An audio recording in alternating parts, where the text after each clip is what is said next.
Remember the great toilet paper shortage of 2020? Yeah, well, buckle up because 2025 is shaping up to be a real humdinger on the economic front. We're talking about rising prices, folks, and not just the usual creeping inflation that nibbles away at your paycheck. This time it's different. This time it feels like a whole pack of wolves is about to descend on our wallets and everyone's scrambling to prepare. The economic outlook is about as clear as a jar of mayonnaise that's been sitting in the sun. Experts are tossing around words like uncertainty and volatility like they're going out of style. And you know what happens when people get uncertain? They panic. And you know what happens when people panic? They buy 500 rolls of toilet paper just in case. This time it's not just toilet paper. We're seeing a surge in demand for all sorts of stuff. Canned goods, cleaning supplies, you name it. People are stocking up like they're prepping for the apocalypse, and honestly, who can blame them? When the price of everything from gasoline to groceries is shooting up faster than a SpaceX rocket, you start to get a little twitchy. So, why is 2025 shaping up to be the year of the price hike? Well, it's a bit like a perfect storm of economic woes brewing on the horizon. First, we've got inflation, that old chestnut. It's been bubbling along for a while now, fueled by things like supply chain disruptions and increased demand as the world emerges from the pandemic hangover. But here's the kicker. It's not just the usual suspects this time. Global events are throwing a wrench into the works. Remember those trade wars everyone was so worried about a few years back? Turns out they have consequences. Tariffs, those pesky little taxes on imported goods, are back with a vengeance, and they're hitting consumers right in the wallet. Then there's the energy crisis. Oil and gas prices are as volatile as a teenager's mood swings, and that's trickling down to everything from transportation costs to the price of, well, pretty much everything else. And let's not forget about the ongoing climate crisis, which is wreaking havoc on agricultural production and driving up food prices. Remember those $10 heads of lettuce we were all laughing at? Yeah, get ready for round two. Remember that time you got into a shouting match with your neighbor over a parking spot and then they retaliated by blasting polka music at 3 a.m.? That's kind of what's happening with tariffs and trade wars, except instead of polka music, it's higher prices for everyone. See, when countries slap tariffs on each other's goods, it's like a game of economic hot potato. And guess who gets burned? That's right, the consumer. Let's take a look at a prime example, those shiny new smartphones everyone's glued to. A lot of the components for those phones are made overseas, and when tariffs get slapped on those imports, guess what? The price of your next smartphone goes up. And it's not just electronics. Everything from cars to clothing can get hit with tariffs, which means those price tags start to look about as appealing as a plate of cold, soggy fries. This isn't just some abstract economic theory, folks. It's real people feeling the pinch. Remember Sarah, the single mom who was saving up for a new washing machine? Well, thanks to tariffs driving up the cost of appliances, she's stuck patching up her old clunker for another year. And then there's Miguel, who relies on his old pickup truck for work. The rising cost of imported car parts means his repair bills are skyrocketing, eating into his already tight budget. All right, let's talk about the elephant in the room, or rather the empty shelves in the grocery store. It seems like every time you turn around, there's a new shortage of something. First it was toilet paper again, then it was hand sanitizer, and now it's everything from canned goods to pet food. It's enough to make you want to build a bunker in your backyard and stock it with enough supplies to last until 2050. But seriously, what's driving this hoarding frenzy? Well, fear plays a big role. When people see prices rising and hear whispers of potential shortages, they go into survival mode. It's a natural human instinct to want to protect yourself and your loved ones, and in this case that means stocking up on essentials before they become too expensive or worse, disappear altogether. The thing is, this kind of panic buying can actually make the situation worse. When everyone rushes out to buy the same things at once, it creates artificial demand, which drives prices up even further. It's a vicious cycle, and it's one that's all too familiar to anyone who's ever been caught in the crosshairs of a Black Friday sale.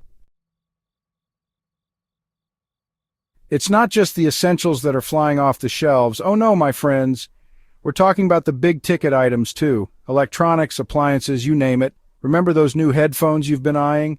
Or that fancy new coffee maker that practically promises to make you a latte with the push of a button? Well, you might want to snatch them up now because their price tags are about to go full-on Elon Musk and launch into the stratosphere. See, a lot of these items rely on components and materials that are sourced globally. And with those pesky tariffs we talked about earlier, plus the rising cost of shipping, thanks again oil prices, manufacturers are feeling the squeeze.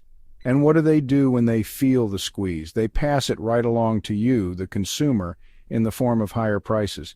But it's not just about the fear of rising prices. There's also a healthy dose of FOMO. That's fear of missing out for those of you who haven't been sucked into the social media vortex at play here. When you see everyone else snapping up big-ticket items, it's easy to get caught up in the frenzy and feel like you need to buy now before it's too late. Retailers and consumers caught in the crosshairs. So who's stuck in the middle of this economic tug-of-war? Retailers, that's who. They're caught between a rock and a hard place, trying to balance their own bottom lines with the needs of their customers. On the one hand, they need to raise prices to keep up with rising costs. On the other hand, they don't want to scare away customers who are already feeling the pinch. It's a delicate dance, and let's just say, not everyone's got the moves like Jagger. Some retailers are trying to soften the blow by offering more sales and discounts, but even those are becoming less frequent and less generous as costs continue to climb. Others are focusing on building up their online presence and offering curbside pickup and delivery options to appeal to customers who are trying to limit their trips to the store and avoid those impulse buys. As for consumers, well, we're all just trying to navigate this economic obstacle course the best we can. Some folks are cutting back on discretionary spending while others are dipping into their savings or worse, racking up credit card debt. It's a stressful time, and it's easy to feel like you're just trying to keep your head above water. Whispers of recession can panic buying tip the scales. Here's the thing about panic buying. It can actually contribute to a recession. Remember that whole supply and demand thing we talked about earlier? When everyone rushes out to buy everything in sight, it creates a false sense of demand which can lead businesses to ramp up production. But then when the panic buying subsides, and it always does, those businesses are left with a surplus of inventory and no one to buy it. This can lead to layoffs, factory closures, and all sorts of other economic unpleasantness. It's like a game of Jenga. You can keep pulling out blocks for a while, but eventually the whole thing comes crashing down. Now, I'm not saying that panic buying is the sole cause of recessions. That would be like saying that eating too many cookies is the sole cause of global warming. It's a contributing factor, sure, but there are a lot of other variables at play. However, it's definitely something to keep in mind the next time you're tempted to buy a lifetime supply of toilet paper, just in case. Riding the wave: expert opinions and consumer strategies. So, what's the verdict from the folks in the know? Well, economists are a notoriously cautious bunch. They're like the Eeyores of the financial world. But even they're starting to sound a bit concerned. They're urging consumers to be mindful of their spending, avoid panic buying, and focus on building up their emergency savings. But what about the rest of us who don't have a PhD in economics? What can we do to weather this economic storm? Well, for starters, it's important to stay informed about what's happening in the economy, but without getting sucked into the 24/7 news cycle, which can feel like drinking from a fire hose of anxiety. It's also a good idea to review your budget and see where you can cut back on expenses. Do you really need that daily latte, or can you make do with a cup of coffee at home? Can you switch to a cheaper cell phone plan? Every little bit helps. And if you're really feeling the pinch, don't be afraid to reach out for help. There are resources available to help you navigate tough times, whether it's government assistance programs or financial counseling services.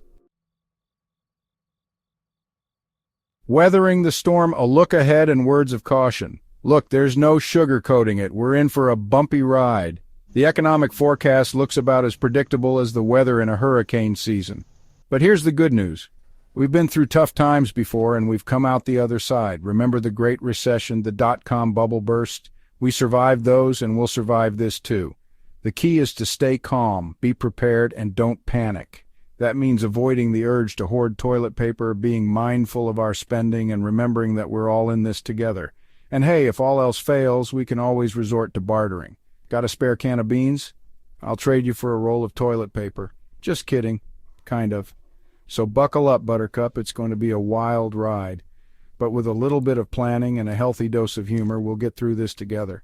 Just try to avoid the polka music if at all possible.